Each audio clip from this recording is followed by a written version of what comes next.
Hey, what's happening guys? Welcome back to my workshop. In this video, I want to talk about something I get asked about all the time. Whenever I'm on a podcast or whenever I go to a party, however rare those are these days, I always get asked, how did you get started making wooden rings? And I also want to tell you about the moment that I realized that I could make a business out of my wooden ring making craft. Okay, before we dive in, I just thought I'd quickly let you know that I post on Instagram almost daily. So if you would like to see more of my work, then you can follow me at Zebrano Woodcraft on Instagram. My upload schedule's a bit sporadic on YouTube, but I put out a lot more content on my Instagram. And also, for those of you who are interested in learning the craft of making wooden rings, or perhaps you're looking to start your own handmade business, then I actually released an online course called Next Level Wooden Rings. It is open for enrollment, and you will learn everything from the complete basics right up to God mode level skills of making rings with multiple inlays and metal mixtures. So yeah, check out that Zebrano Woodcraft on Instagram, and if you're interested in the course, then there's a link down in the description. You can download a free guide to making bentwood rings by hand with no power tools, and then of course I can send you more information about the course. Let's get on with the video. So it all started for me many moons ago.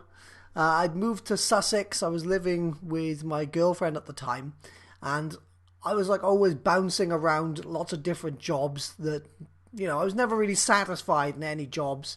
They never gave me the fulfillment that I desired.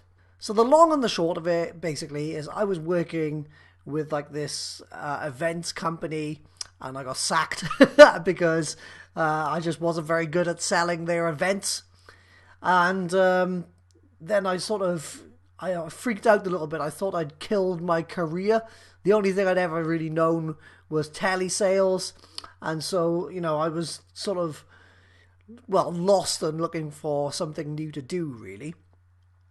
And the one day, a friend of mine called Chris, big shout out to my friend Chris, absolutely lovely guy, one of my favorite people. We just got talking one night over a few beers, and we started talking about making I think it was a blackboard. I think a blackboard was my first ever woodworking project. And I was about 25 at the time, so I came to woodworking, quite late. And basically my friend Chris and he invited me over to his parents' garage where his dad had a few power tools, a few saws and stuff, and we made this blackboard.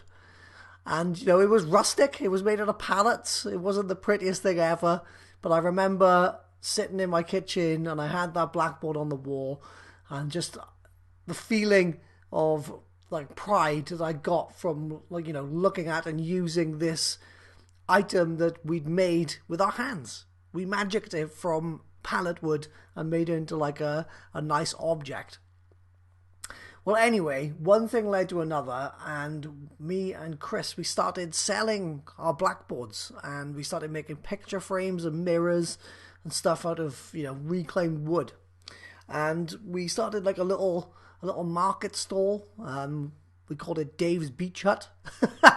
And we did all right, actually. We went to a good few markets. We were actually selling, things like craft shows and stuff. And it was going quite well. And then one day, somebody said to me, "Oh, you should start selling on Etsy." And I was like, what even is Etsy? What the hell is Etsy? So I did a bit of research and I found it. And I'd had a bit of experience with selling stuff on eBay. And I was like, oh, well, this is pretty much like eBay, but for handmade businesses. Sick. So we listed a few of our items on Etsy. And it was really weird. I didn't really get any traction on there at first. And then, just out of the blue, a few people started messaging me saying, can you make me this 6-foot blackboard I'm in America. So I'm like, no, not really. I'm not really able to post something that big for, under like £200 or something. It would just be, impossible to do.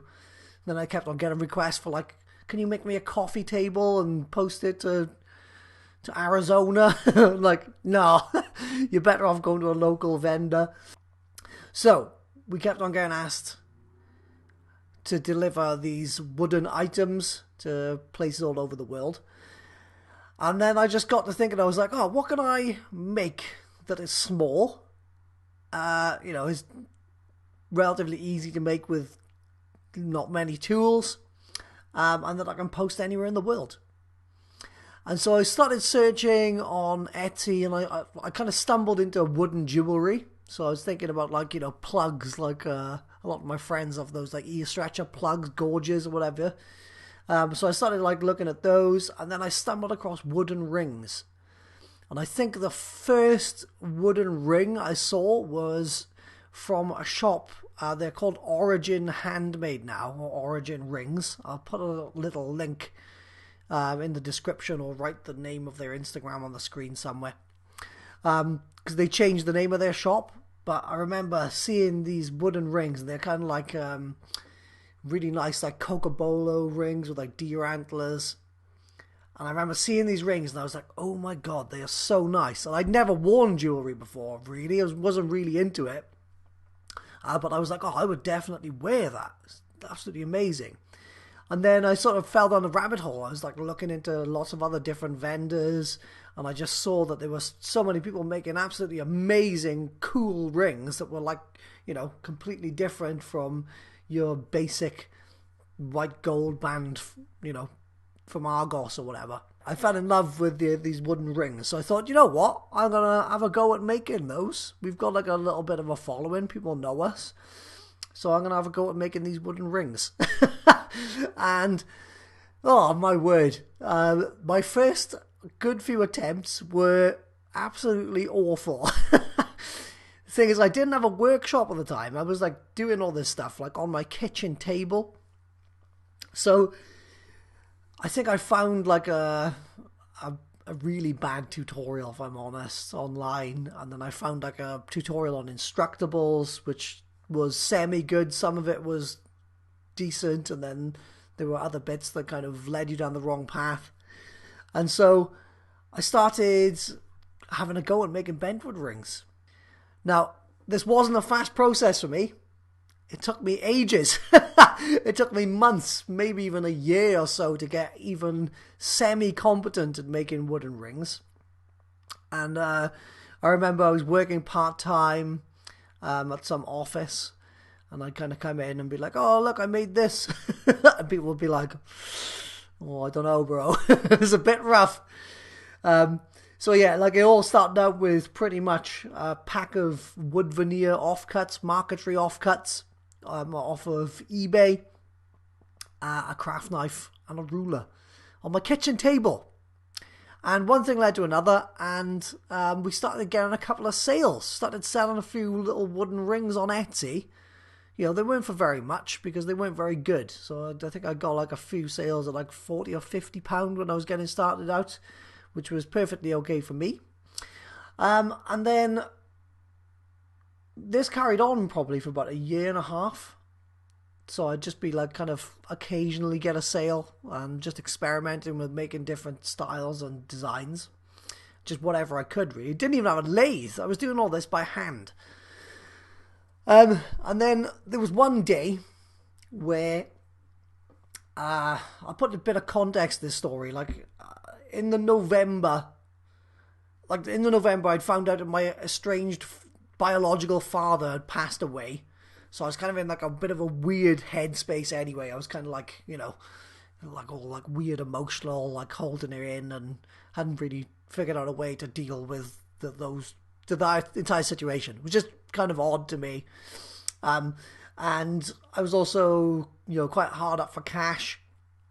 And I remember in the December, like a few weeks after I'd found out, I was looking just for like some part-time other jobs just to earn like a little bit of extra money for Christmas.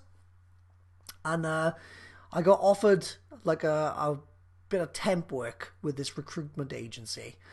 And they basically, the job was, right, get this. The job was to work in a Waitrose car park as like a car park assistant for a weekend, just for minimum wage, which was like, I don't know, like £6.50 or something. And, you know, it was on the weekend. I didn't have my main work. So I was like, yeah, cool. I'll do this part-time gig. And, oh man, I got there. I got to the job. And pretty much they threw a fluorescent jacket on me and sent me out into this car park. For those of you in America, like Waitrose is kind of like a bit of a posh supermarket. So they threw me out to this car park and told me, like, you know, you have to guide people into their parking spaces when they come in. And sort of about 20 minutes into this shift, it just started to like hammer down with rain. I'm talking torrential rain. So I was in this car park, absolutely soaked to the bone, like freezing cold in December in the UK, guiding middle-class people into their car parking spots. And I got like probably about 3 hours into this job, and it kind of like, you know, it was like the straw that broke the camel's back for me. I kind of was in like this bit of a weird emotional space that I hadn't fully dealt with properly.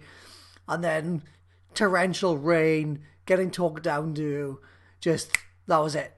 So I was like, you know what, screw this. I can't even be bothered to finish this. So I'm not a quitter. I've never been a quitter in my life. But on this day, you know, one thing led to another. I just threw the fluorescent jacket into the staff room and just left. Didn't tell anyone. I just left and jumped back on the train.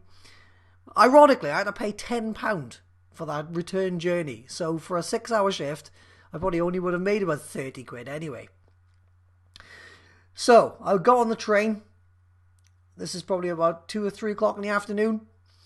And I was getting a phone call from the recruitment agent. Where are you? Well, you've left the job. Why aren't you still there? You know, we're not going to pay you. And I was just like, I don't even want to get paid. Just leave me alone. Don't contact me again. Leave me be. I'm going. So I hung up on the lady, and I was just sitting on the train home, just thinking, oh, I just can't wait to get home. And these wet clothes, you know, I'm hard up for cash, but I'll find a way. And then I got this little notification on my phone. So I got that little buzz on the phone. I opened up an email, and I had an Etsy transaction for £100. Blew my mind. Absolutely blew my mind. So, you know, I've been all worrying all day and all week about money, and then all of a sudden, Etsy just comes through, and somebody bought a ring off me for £100. And so I went home, I changed out of my clothes, I had a nice warm shower, I made some food, I set up my little workstation on my kitchen table, and I made that ring in about 4 hours. So I got paid, you know, probably double what I would have done in that job, in the car park in the rain. And I got to do it on my kitchen table whilst listening to metal music and, you know, being warm. And that, I think, was the moment that I knew that it was possible to make a business or a living, or at least a part-time living, with my craft. And basically, there was a snowball, really, from there. From there, that's when I knew I wanted to get serious. And so, you know, we invested a bit more into tools. And then, over time, like me and Chris, we went our separate ways. And then I turned our Etsy shop into Zebrano Woodcraft, which it still is today. And then, you know, me and my girlfriend at the time, we moved houses. And I was able to start a workshop in my shed, or like the little lean-to in the house.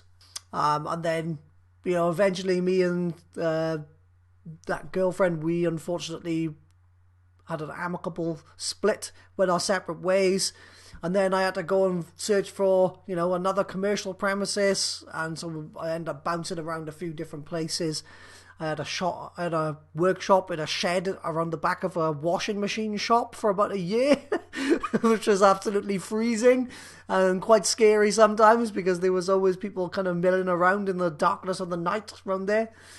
But then about a year today, me and my friend Damien from Ebon Crow Adornments, also another very talented wooden ring maker, we managed to secure rent on this amazing premises where we work now in Worthing in West Sussex.